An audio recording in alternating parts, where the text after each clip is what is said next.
Të nderuar qytetarë të Republikës Kosovës, i nderuar kryeministër, fjalimi im do të fokusohet në procedurat e deklarimit të mollrave në doganat, në veçanti për procesin e kalimit në terminalet doganore.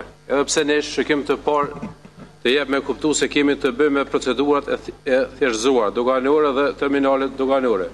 Do të duhet të ishte në shërbim të bizneseve për pritjen dhe përcjelljen e ngarkesave të mollra, ashtu siç parashihet në kushtet e licencimit të një terminali sipas Udhëzimit administrativ numër 04/2013. Ekziston një varg problemesh që përsëriten në mënyrë të vazhdueshme. Për arsyet e vazhdueshme të këtyre probleme, bizneset tashmë këtë e dinë. Këto janë taktika të zhvatjes së bizneseve nëpërmjet institucionit të doganave.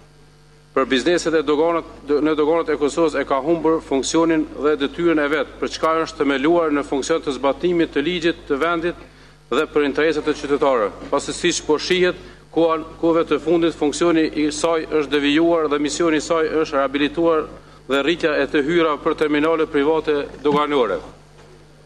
Se doganat e Kosovës si institucion ka devijuar nga misioni i saj, vlen të përmendet rasti skandaloz me Arin dhe përfshirjen direkte e menaxhmentit të lartë të këtij institucioni në këtë skandal.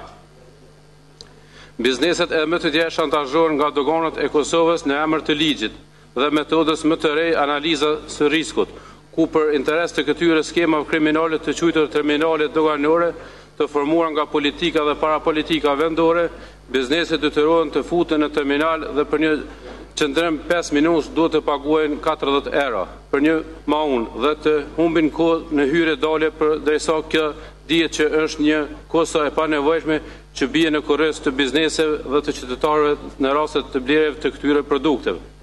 Është e pakuptim të thuhet se tarifat enorme të larta për shfrytëzimin e shërbimeve të terminaleve janë në bazë të tregut të lirë, bazuar në konkurrencën sipas nenit 5.1.3 e udhëzimit.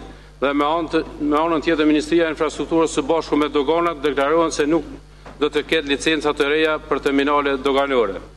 Ne jemi të bindur ashtu siç janë të bindur edhe vetë bizneset se po gabohet me këtë veprim shantazhues që doganat po bin mbi bizneset dhe nuk është as pak korrekt që dikujt me instrumentin e institucionit të mirën të ardhat dhe të jipen një grupi tjetër. Me këtë fjalë po drejtohem ju zoti kryeministër që po kërkoj që të korrigjoni qëllimet dhe rolin negativ që po luan udhëheqja e këtij institucioni.